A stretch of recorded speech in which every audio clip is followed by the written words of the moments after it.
Hello, my name is Rob Garner. I'm a computer programming instructor, and today I'm going to demonstrate how to do form validation. We're going to create a new project. It'll be a C# Windows form application, and I'm going to call it Validation Demo. I'm going to store it on the desktop and click OK.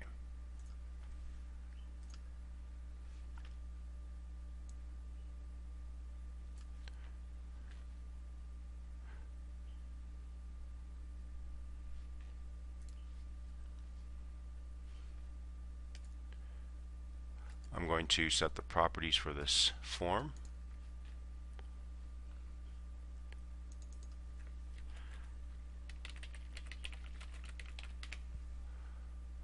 And start dragging in some controls.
Notice that I name all my controls, and I'm setting their text properties for logical things.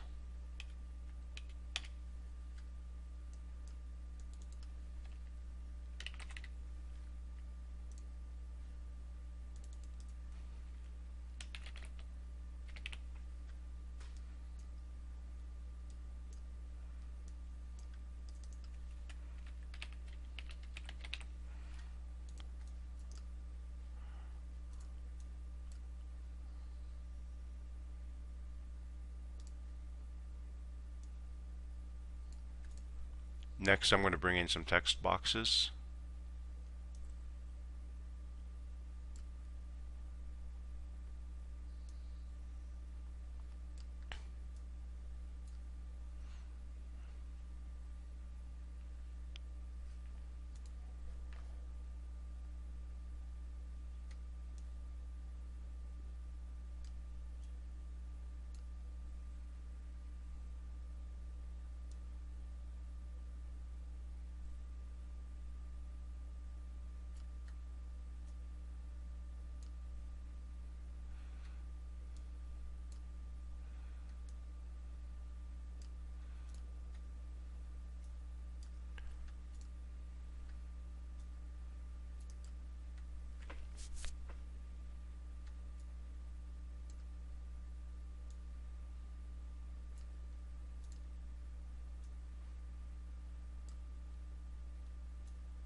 Since the address can be multi-line, I'm going to set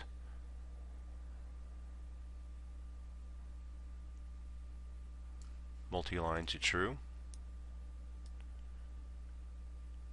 Notice that our grab handles change. On a multi-line text box, we can actually change the size. And I want this text box to also have scroll bars, so I'm going to change them to vertical.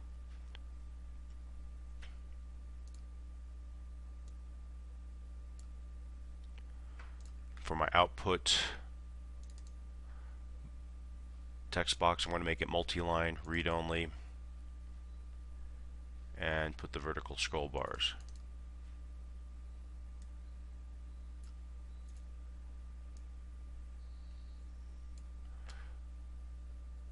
We'll also have two buttons.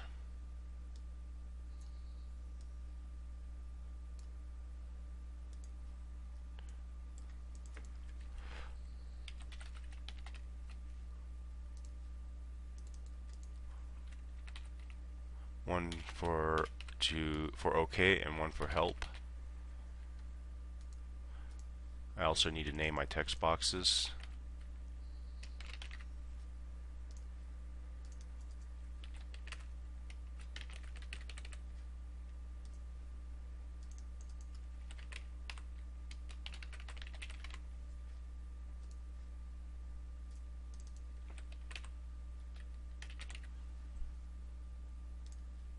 And change the text properties of my buttons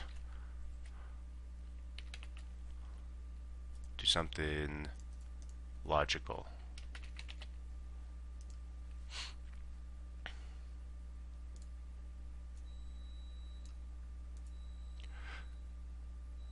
So we have a place to input some information, some buttons to click, and a place to see output, kind of a standard form.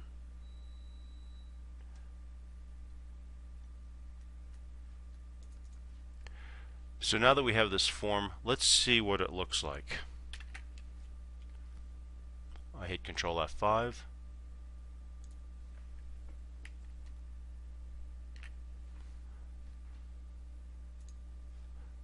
And it builds.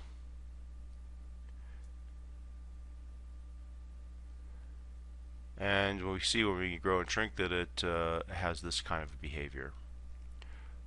One way to handle this is set a minimum size, but then if it grows, it doesn't give us more real estate.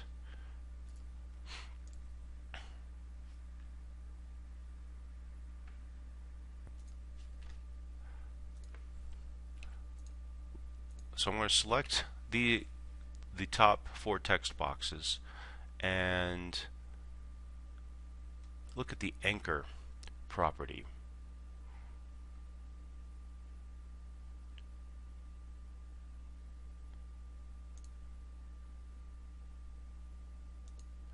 And we're going to change it to top, left, and right. Now watch what happens. Because I set the right property, these text boxes will stretch to follow the right edge. Of course, we don't like what that does to the buttons, because the buttons then overlap the text boxes. So we're going to take those 2 buttons and change their anchor property to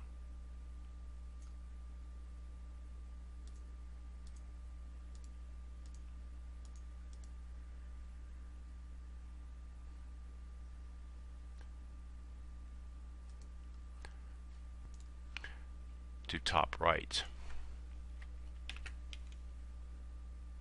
When I do that, the buttons follow the right edge instead of the left edge, and that allows us to increase the size and have more space to type in to these text boxes. Finally, we're going to take the output and we're going to anchor it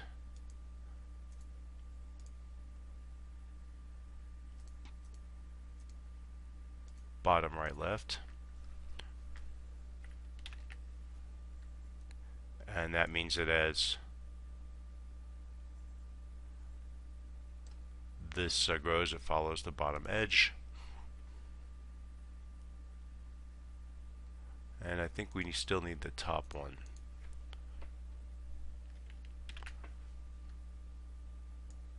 That's better. This way the output field grows with the text box, I mean with the window. The next thing is we don't want the form to be shrunk to the point where you can't get over this minimum size. So if we take so we're going to set the properties for the form and look at the minimum size property, and I'm just going to copy the values for size into minimum size. And now when we use the form, we'll notice that we can't make it smaller than its minimum size, so that keeps the form functional. So now let's make this form actually do something. I'm going to create event handlers by clicking both buttons, That stubs out my methods, my event handlers. And in my help button event handler, I'm going to declare a string called output.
And it looks like we didn't name our text box for our output, so I'm going to go and do that now.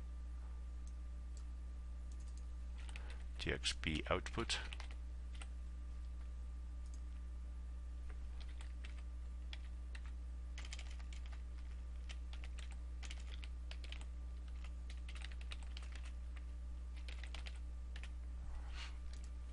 And if we click the help, then that will show some help text.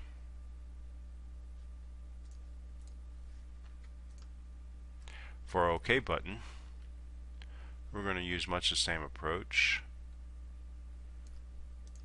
In fact, we can probably kind of copy this.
So here we're actually going to take the values and display them.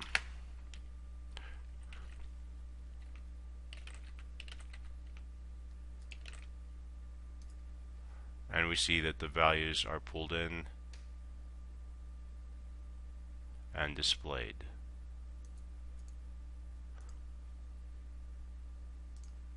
And I forgot slash.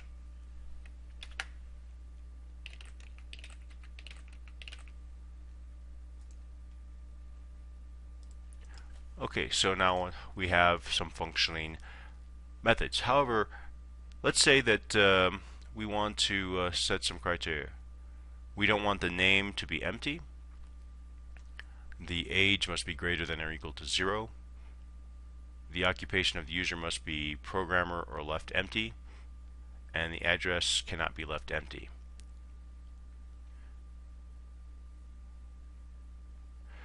So before we display anything, what we'll want to do is set our OK button to set its enabled property to false. This will mean that it's not clickable initially.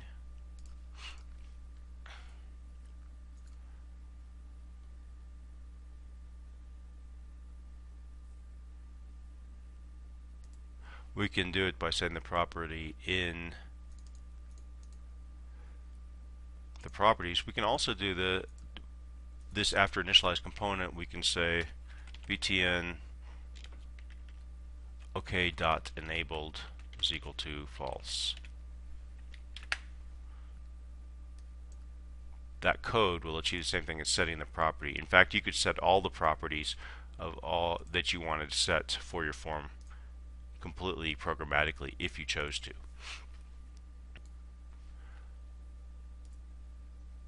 So let's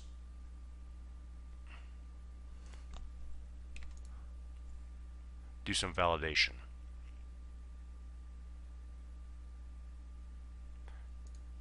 And what we're going to do is we're going to click all four of these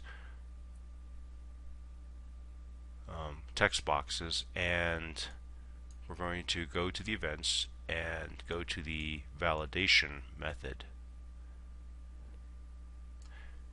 And we're going to subscribe to the validating event, not the validated, but the validating one. And we're going to create our event by typing in a event name.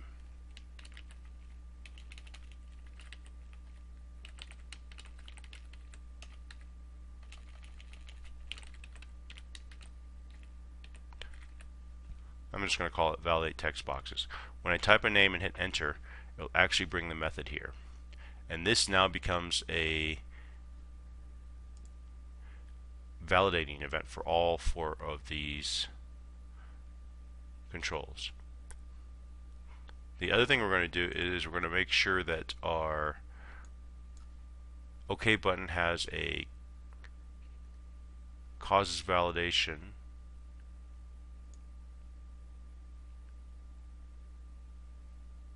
or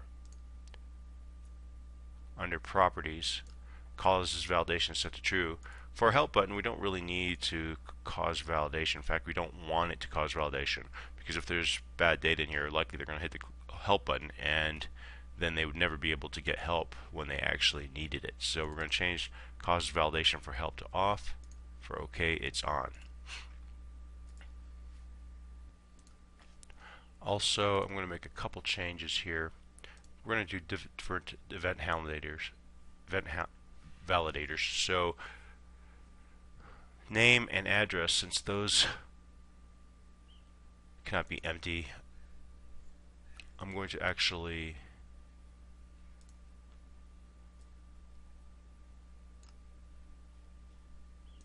change these to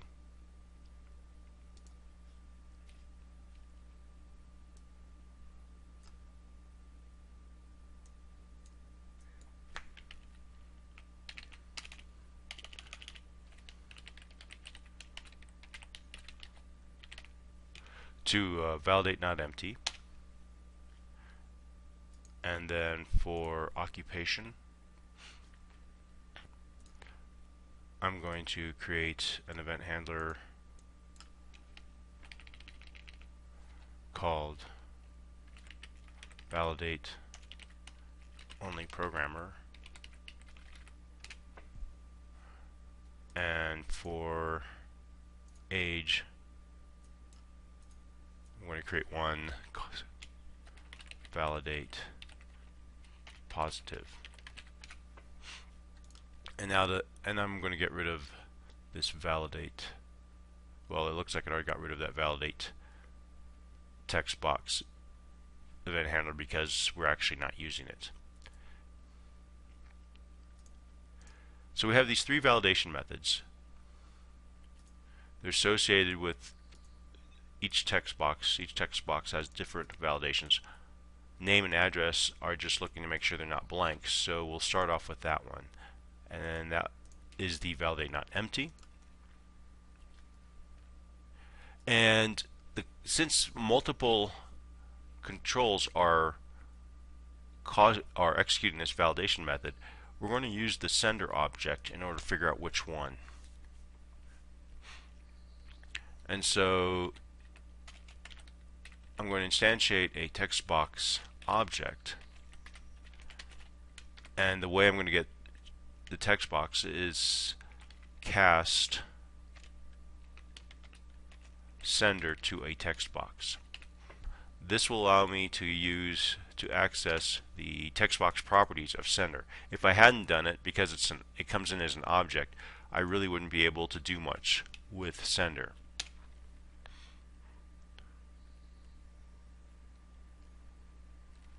And then I'm going to check the length property of the text box, and if it's equal to 0, I know that the length isn't correct.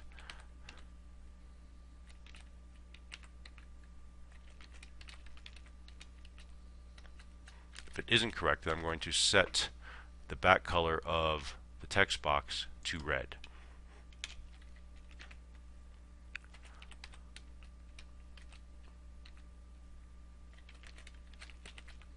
Otherwise, I'm just going to put it back to its default, and I can do that by looking at system.join system colors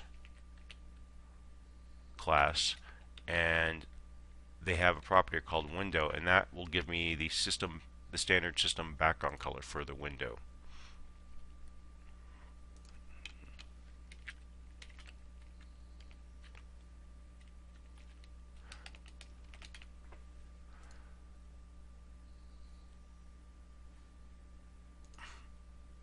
And we're going to call a validate OK method that we're going to create. And one way of creating methods is just type an identifier for a method you want, and then hit Control dot, and it'll create a method stub for that method.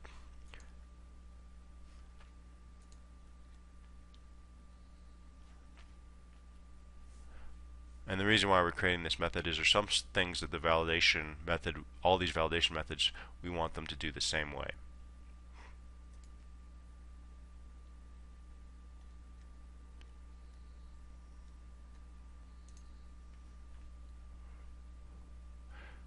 And basically, the primary thing we want to use this method for is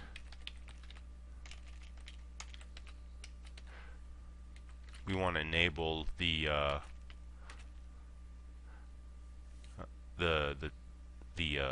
OK button.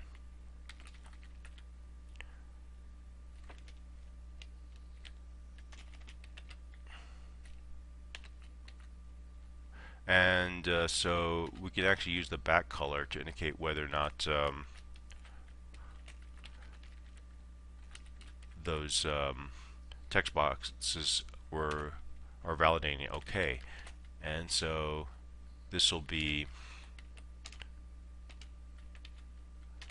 so there's text box name and text box address that we're ensuring aren't empty.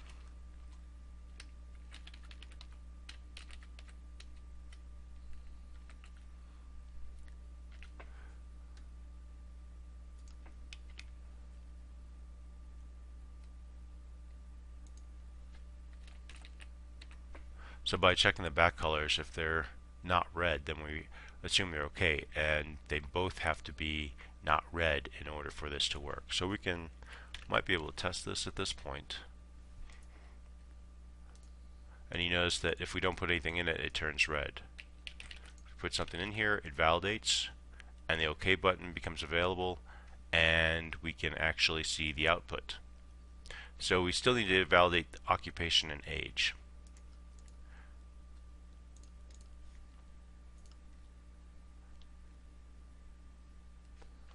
So for occupation, we want to make sure that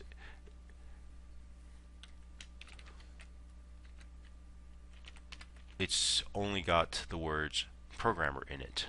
So again, we're going to use sender. We could actually at this point just point directly to occupation, but since we're kind of writing this generically, we might as well continue to do so.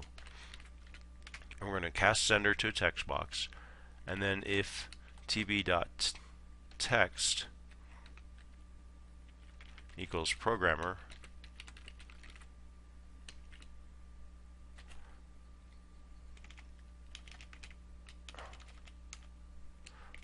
or it's empty.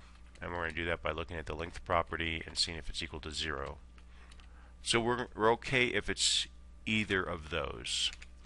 And if that's the case, then we're going to set the back color to system.drawing.systemcolors.window, the default. Else,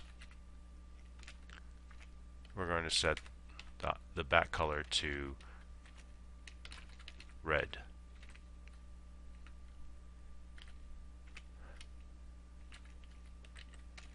And then we're going to call our validate OK method. Notice we don't put the validate OK in any of these if branches because we actually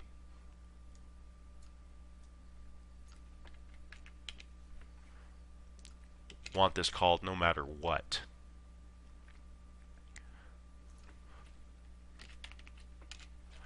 And now that I have that text box, I'm going to say if text box occupation does not equal color.red,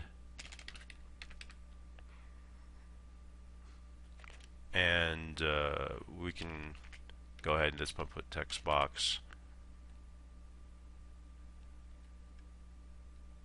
age. We haven't wrote its validation code yet, but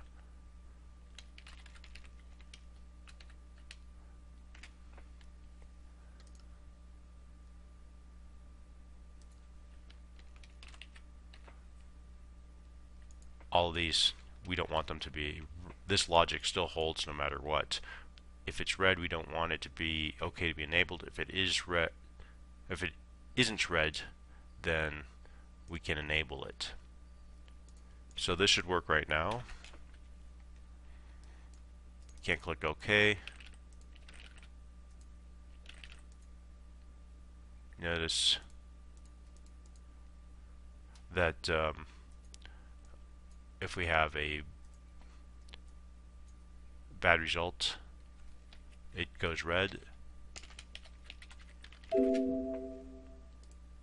I put programmer in, it clicks OK, and we still need to work on age.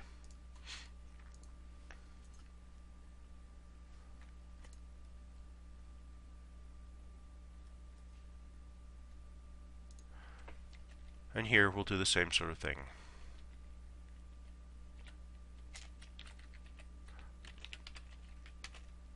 Instantiate a text box, set it equal to sender after it's been cast to a text box.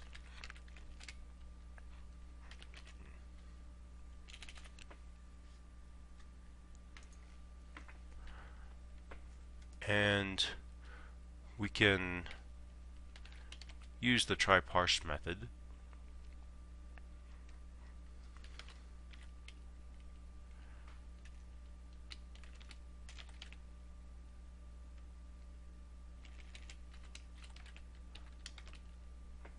need to declare an age, so we'll say int age.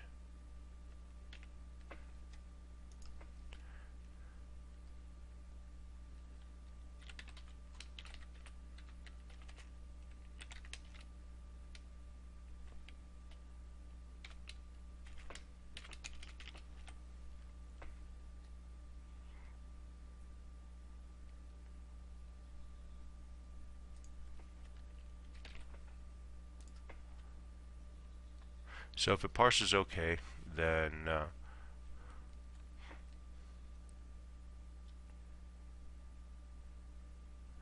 we're fine. And if not, So we'll just look for the not condition. Or actually, if it parses okay, then we'll set the text box dot back color equal to color to system dot drawing dot system colors dot window. Else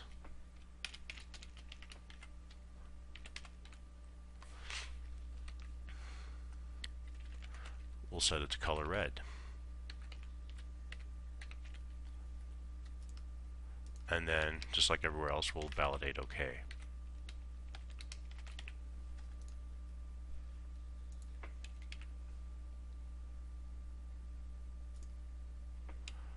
The other condition, so that verifies it's a number, but we also want to make sure that it is positive. So we should be able to age greater than 0. We'll say greater than or equal to 0. You could be just born. And let's try this.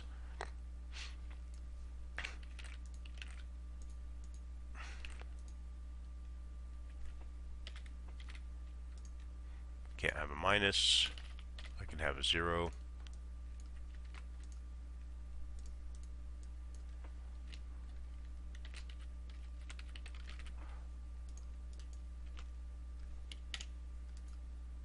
If I have it empty, it doesn't work. Notice the space though, it won't catch that, which is okay.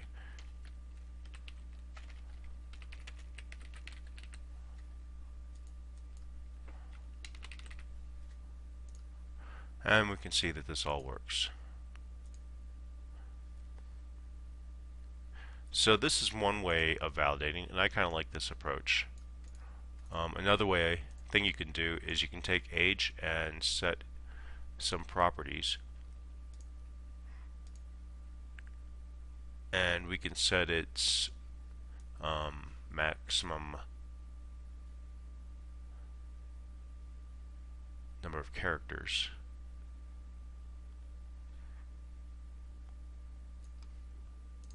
We see that it has a max length of 32,767 characters. If we set that to 3, that's probably perfectly reasonable for an age.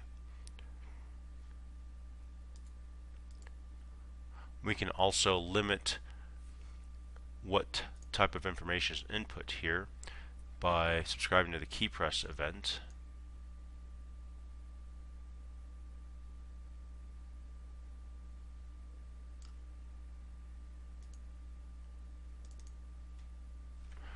And what we're going to do here is we're going to look at the key press event args, and one of the members of the key press event args class is key char.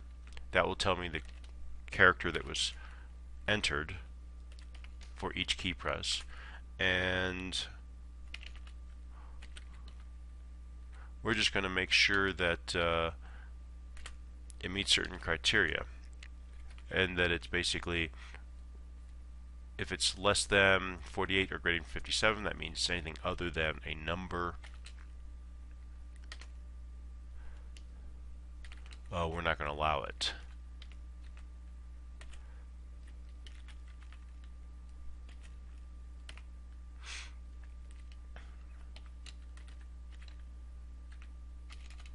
And the way we're going to do that is we're going to set e.handled equal to true.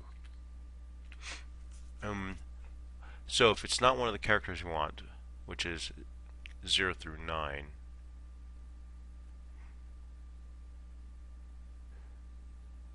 and or a backspace, because we want to allow the user the ability to backspace, you can look those up in an ASCII table. Then we're going to set eHandle.true, and what that's going to do is it's basically not going to actually allow the key press into the buffer. And so if I run this, if I try to enter anything but a number, it won't implement it, and it won't allow me to put more than 3 numbers in here. So I can put a number and backspace over it, but I can't put any characters in. Right now I'm typing all kinds of characters in here and it's not taking it. So that's one way of limiting input.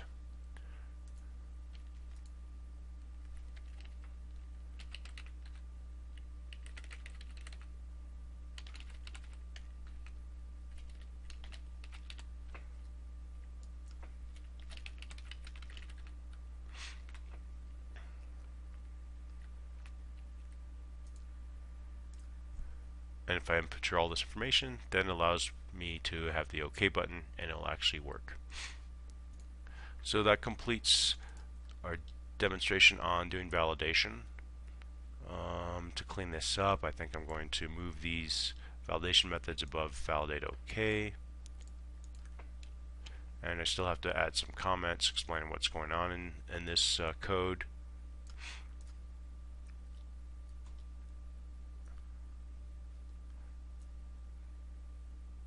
But essentially, this program works and validates input.